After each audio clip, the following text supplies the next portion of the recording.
Hey guys, here we go on Chapter 5, Section 4 on exponential growth and decay.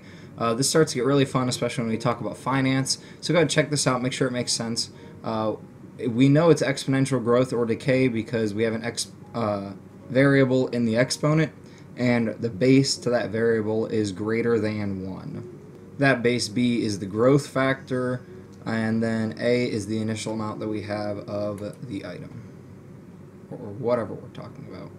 So, here we go. We're talking about people here in a population. So, we have 285 cell phone subscribers in a small town, and it grows by 75% each year after 1985.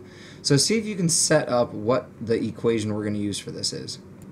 Alright, so what we see here is that we set up the equation to mimic the y equals a times b to the x, where a is our initial amount, so it's our 285, and b is our growth factor, and since we're increasing by 75%, we'll have the initial amount that we had, the 1, and the extra 75% each year. Then we represent t. Well, I decided to change the x to t for time.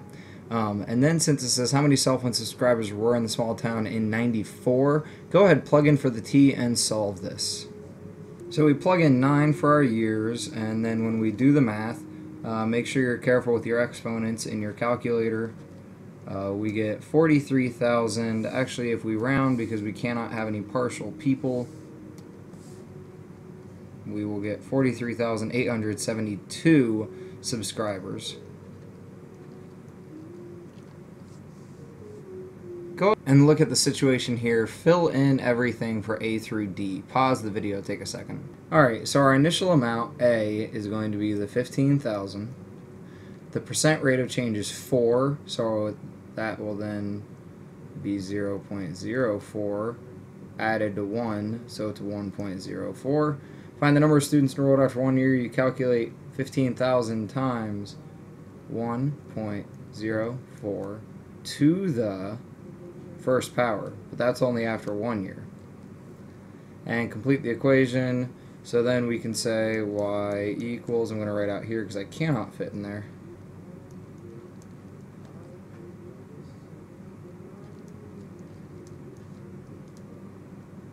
x representing however many years have passed.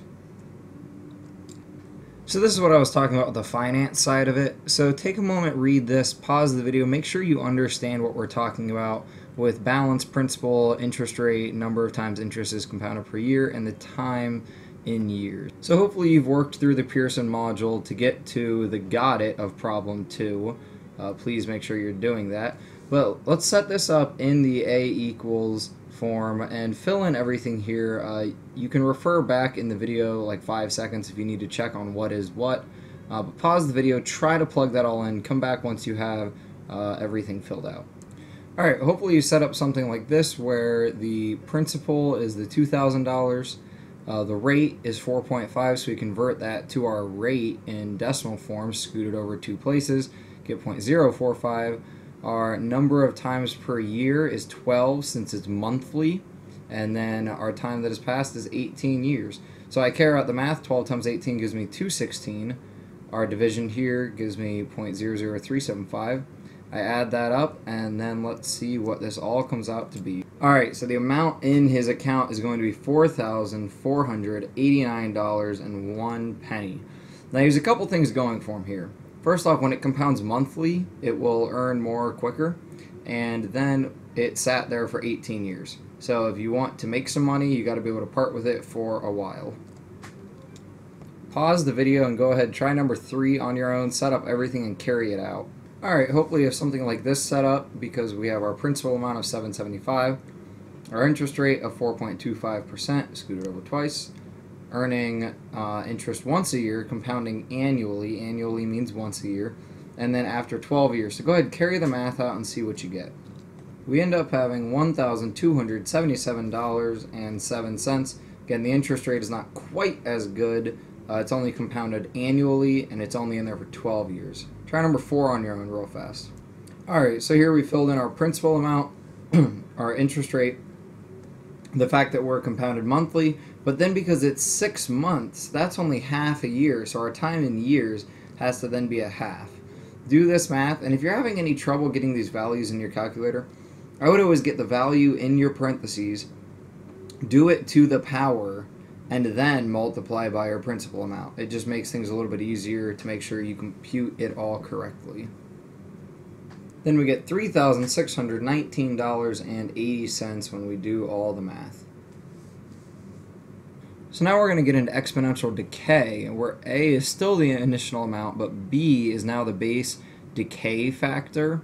And hopefully you saw on Pearson how we get the decay factor, but it is 1 minus the percent rate change expressed as a decimal. So make sure this makes sense. Positive you need to. Now we're going to model some exponential decay. So we looked at kilopascals on Pearson, and it's just pressure. So we have 101 kilopascals at sea level. For every 1,000 meter increase in altitude, the pressure decreases about 11.5%.